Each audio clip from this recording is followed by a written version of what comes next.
5, 4, 3, 2, 1, 0. Hari ini kita akan belajar untuk tematik kelas 2 sekolah dasar di tema 7 kebersamaan, subtema 3 kebersamaan di tempat bermain, pembelajaran 5. Mari kita belajar dengan penuh semangat. Amati gambar di bawah ini. Di sini ada Udin, Beni, dan teman-temannya sedang bermain bola estafet atau bermain lempar tangkap bola. Nah, adik-adik, di sini mereka bermain di sungai. Nah, ketika kalian bermain di tempat bermain, mau di sungai, mau di halaman, mau di taman, tetap kalian harus menjaga keselamatan diri kalian.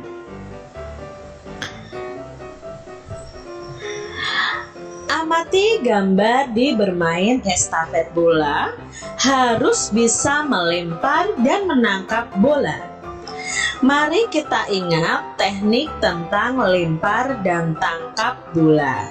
Nah, ini adalah bermain bola estafet. Nah, dalam bermain bola estafet itu kita harus belajar melempar dan menangkap bola.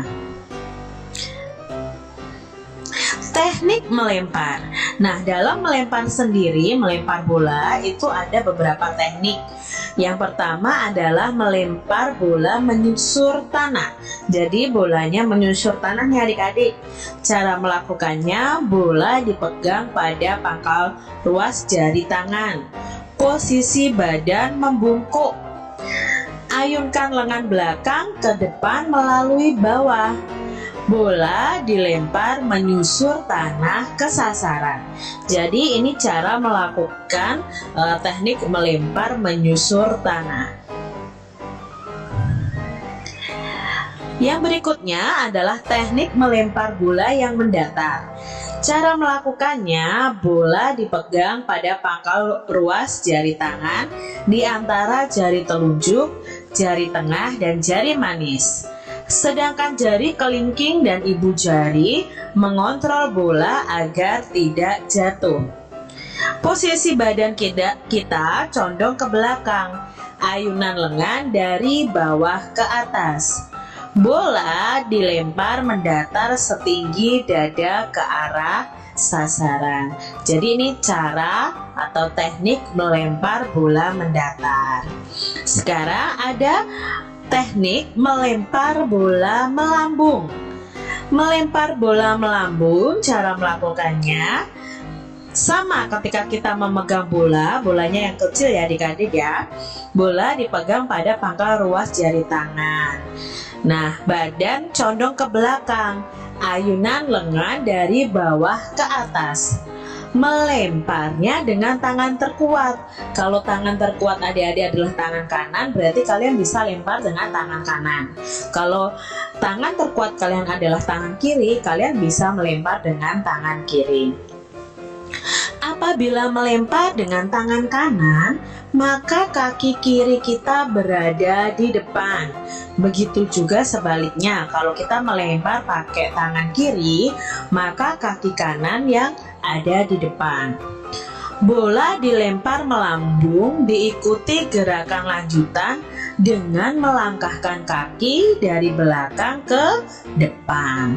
Pandangan mata lurus ke depan ke arah penerima bola. Itu adalah teknik melempar bola melambung. Nah, di sini selain kita belajar melempar bola, dalam permainan estafet bola itu kita juga harus tahu teknik menangkap bola. Teknik menangkap bola ada 4 macam ya. Nah, ada cara menangkap bola mendatar, bola melambung, bola menyusur tanah, dan bola yang memantul di tanah. Nah, kita lihat di sini gambar cara menangkap bola yang benar. Jadi yang gambar pertama ini adalah cara menangkap bola yang melambung, adik-adik. Jadi kalian harus tahu bagaimana cara menangkap bola yang melambung. Lalu ini adalah cara menangkap bola yang mendatar yang sejajar dengan dada kita. Jadi adik-adik harus pahami bagaimana cara menangkapnya. Lalu yang terakhir ini adalah gambar menangkap bola yang dilempar menyusur tanah dan memantul tanah. Jadi posisi kita dalam keadaan jongkok. Berbeda dengan ketika kita menangkap bola mendatar dan bola melambung.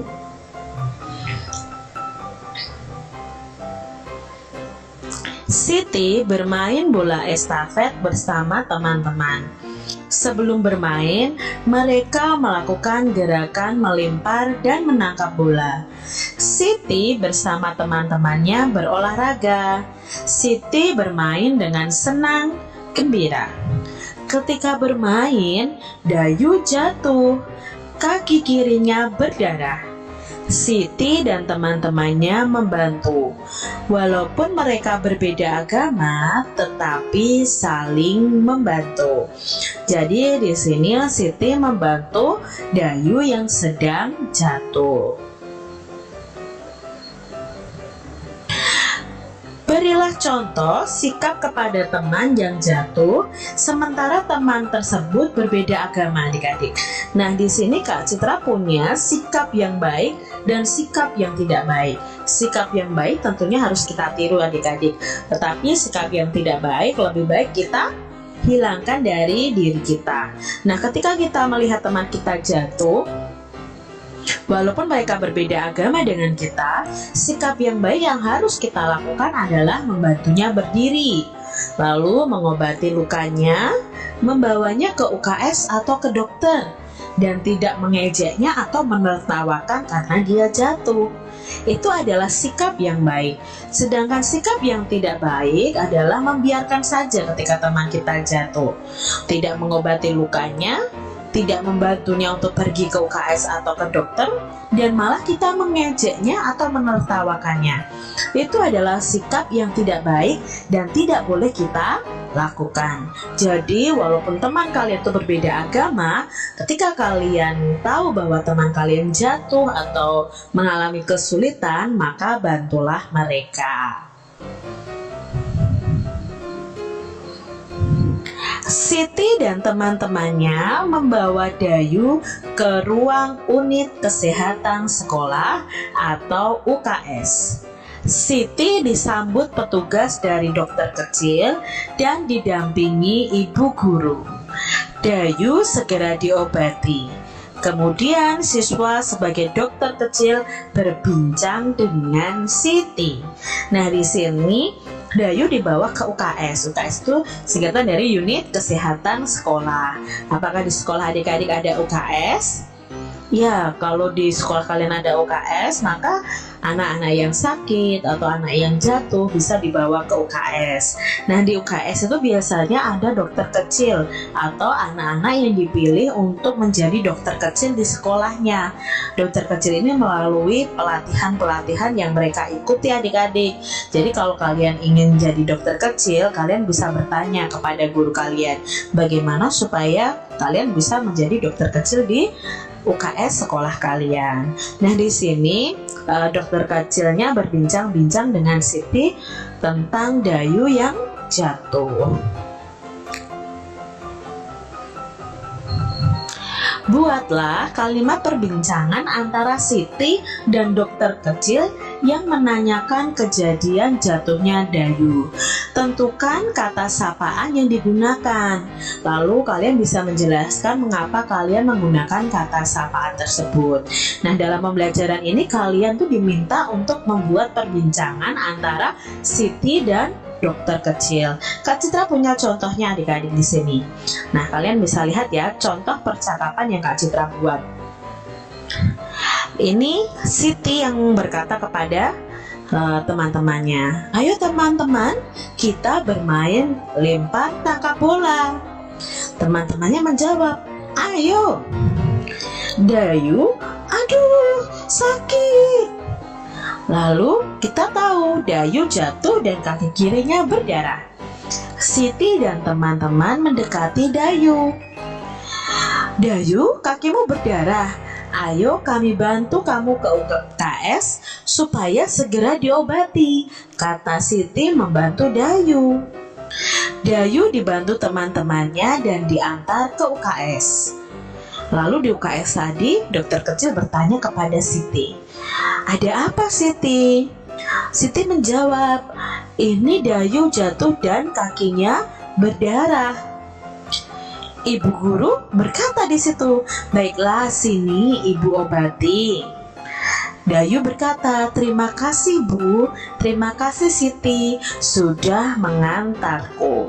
Ini adalah contoh percakapan yang terjadi antara Siti, Dayu, dokter kecil, dan ibu guru. Kalian bisa buat percakapan menurut ide kalian masing-masing. Di sini Kak Citra memakai kata sapaan. Yang pertama ada kata sapaan di sini adalah teman-teman ya. Lalu Siti juga menyapa Dayu dengan panggilan Dayu. Nah, dokter kecil juga menyapa Siti dengan panggilan Siti. Nah, Dayu juga memanggil Bu Guru dengan panggilan Bu. Itu termasuk kata sapaan. Itu adik-adik yang kita bisa lakukan untuk membuat percakapan ya. Kalian coba tulis di buku tulis kalian bagaimana membuat percakapan ini antara Dayu, Siti, dokter kecil, dan ibu guru. Bermain di halaman rumah. Seusai sekolah, teman-teman Siti pergi ke rumah Siti. Rumah teman-teman Siti saling berdekatan. Mereka bermain di halaman. Siti dan teman-temannya bermain berburu hewan. Ini adalah gambar Siti ketika bermain dengan teman-temannya. Di sini Siti dan teman-temannya bermain berburu hewan. Apa itu permainan berburu hewan? Kita simak yuk penjelasan tentang permainan berburu hewan. Latar belakang permainan. Permainan ini dibuat untuk mengisi waktu luang pada sore hari, yaitu dengan cara menirukan orang yang sedang berburu binatang dengan cara melempar benda untuk menangkap binatang. Pemain atau pesertanya adalah semua umur, baik anak-anak maupun yang sudah dewasa dapat melakukan permainan ini. Pesertanya sekitar 5-10 orang atau sesuai dengan banyaknya peserta yang akan memainkannya. Jalannya permainan adalah pertama diawali dengan cara diundi atau hum pimpah alaihum gambreng po ipah pakai baju rombeng untuk mencari 2 orang untuk dijadikan pemburu dan yang lainnya menjadi binatang sebagai sasarannya. Anak yang terkena lemparan bola dari pemburu, maka dia harus keluar dari arena permainan. Nah, di sini berarti pemburunya ada 2 adik-adik. Pemburu ini membawa bola dan mengejar anak-anak yang menjadi binatang. Nah, ketika bola itu dilemparkan dan mengenai sasaran, maka anak yang menjadi binatang yang terkena bola tadi harus keluar dari permainan. Penentuan pemenang. Dalam permainan ini yang menang adalah peserta yang paling terakhir berada di lapangan permainan. Jadi untuk yang anak-anak yang menjadi binatang harus bertahan supaya tidak bisa terkena bola dari pemburu. Nah, itu tadi cara bermain berburu binatang atau berburu hewan. Kalian bisa praktekkan bersama dengan teman-teman kalian. Nah, di sini ada beberapa pertanyaan yang harus adik-adik jawab. Yang pertama, bagaimana cara bermain berburu hewan tadi? Ya, cara bermainnya Kita memilih dulu ada 10 anak, lalu kita hum pimpah. 2 anak menjadi pemburu dan sisanya menjadi binatang. Nah, anak yang menjadi pemburu harus memburu binatang-binatang dengan cara melemparkan bola. Ketika lemparan bola itu mengenai salah satu binatang, maka yang menjadi binatang itu harus keluar dari permainan. Jadi itu cara bermain berburu hewan.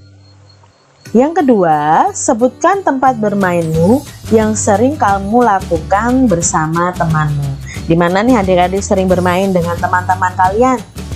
Ya, mungkin di sekolah, di halaman, di lapangan juga, atau di tempat bermain.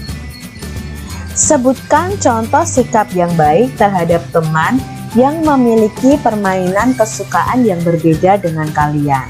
Bagaimana nih sikap kalian terhadap teman yang mungkin berbeda permainan kesukaan? Ya, kita tetap masih bisa bermain dengan teman kita. Kita harus tetap hidup rukun dan kita juga harus saling menghormati dan saling membantu jika teman kita membutuhkan bantuan. Sebutkan contoh sikap jelek terhadap teman yang memiliki permainan kesukaan yang berbeda. Jadi di sini kalian jangan tiru ya untuk sikap yang jelek ini.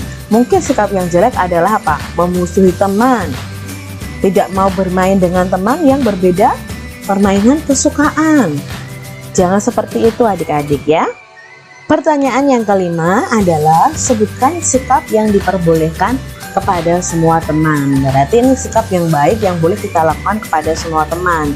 Yang pastinya sikap saling menghormati, saling menghargai. Ini yang perlu kita lakukan kepada semua teman. Lalu sebutkan sikap yang tidak diperbolehkan kepada semua teman. Berarti yang tidak diperbolehkan adalah sikap yang tidak baik, misalnya memusuhi teman, mengejek teman, dan lain sebagainya. Setiap siswa memiliki ciri dan sifat sendiri. Ada yang menyukai warna kuning, ada siswa yang menyukai warna biru. Sikap yang baik dapat diungkapkan dengan sapaan yang baik. Jadi kalau kita bersikap baik kepada orang lain, maka kita akan mengungkapkannya dengan kata sapaan yang baik juga kepada teman kita. Nah, di sini ada percakapan antara Dayu dan Siti. Kita lihat yuk percakapan mereka. Selamat pagi Dayu. Siti, selamat pagi juga. Dayu, bagaimana kalau setelah pulang sekolah kita bermain di rumahku? Baik, nanti saya ajak beberapa teman. Pasti mereka suka. Di sini Dayu dan Siti berteman baik adik-adik. Walaupun mereka berbeda agama, berbeda warna kesukaan, berbeda karakteristik tubuh mereka, tetapi mereka saling menghargai. Di sini Siti mengajak Dayu untuk bermain di rumahnya, dan Dayu mau untuk bermain di rumah Siti. Dalam percakapan itu ada kata sapaan seperti selamat pagi, Siti, dan Dayu. Tadi Dayu memanggil Siti dengan kata sapaan Siti, sedangkan Siti memanggil Dayu dengan kata sapaan Dayu. Jadi kalau kalian memanggil teman kalian, kalian bisa sebutkan nama teman kalian. Jangan diganti adik-adik ya, atau jangan diubah dalam nama-nama yang tidak baik, karena itu berarti kalian sudah membuli teman kalian. Jadi panggil teman kalian dengan nama asli mereka. Siti dan teman-temannya bermain berburu hewan. Siswa yang berperan sebagai hewan jika terkena lemparan harus keluar area. Siti melempar bola ke arah Dayu. Kaki Dayu terkena lemparan Siti. Maka tadi kalau terkena lemparan dari pemburu, maka Dayu harus keluar dari permainan. Nyatakan seekor hewan berikut dalam bentuk pecahan dari kumpulannya. Kita lihat ya, di sini ada gambar hewan yang ada di gambar. Nah, Pak Tony menangkap rusa. Seekor rusa dari kumpulan di samping dapat dinyatakan dengan pecahan. Di sini ada 3 rusa. Yang ditangkap Pak Tony adalah seekor rusa. Seekor itu berarti 1 adik-adik. Jadi seekor rusa dari kumpulan di samping dapat dinyatakan dengan pecahan 1/3. Kita lihat gambar berikutnya. Ada gambar kelinci. Pak Ahmad menangkap seekor kelinci. Seekor kelinci dari kumpulan kelinci di samping dapat dinyatakan dengan pecahan. Kalau seekor kelinci ada 1 dari 2 kumpulan yang ada, maka dapat dinyatakan dengan pecahan 1/2. Yang berikutnya, di sini ada ayam. Jumlah ayamnya ada 4. Pak Mahmud menangkap seekor ayam. Seekor ayam dari kumpulan di samping dapat dinyatakan dengan pecahan. Karena ayamnya ada 4, maka seekor ayam dari kumpulan ayam di samping dapat dinyatakan dengan pecahan 1/4. Gambar berikutnya ada 2 kucing. Banyaknya kucing abu-abu di samping dapat dinyatakan dengan pecahan. Banyak kucingnya abu-abu ada 1 dari 2 kucing yang ada, maka dapat dinyatakan dalam pecahan 1/2. Gambar berikutnya, Pak Somad memiliki 2 ekor kambing. Seekor kambing dijual. Kambing yang dijual dapat dinyatakan dengan pecahan. Jadi kalau ada 2 ekor kambing, 1 ekornya dijual, maka seekor yang dijual itu dapat dinyatakan dengan pecahan berapa adik-adik? Ya, dengan pecahan 1/2. Nah, di sini kita mau pasangkan antara pecahan dan gambar yang sesuai. Kita lihat dulu gambar yang pertama adik-adik. Ada 2 roti. Nah, 2 roti ini yang satu diberi tanda silang. Maka ini merupakan pecahan 1/2. Lalu yang berikutnya ada gambar 4 biskuit. Lalu satunya diberi tanda silang. Maka dapat dinyatakan dengan pecahan 1/4. Berikutnya ada gambar pizza nih. Lalu pizzanya ini dipotong menjadi 4 bagian.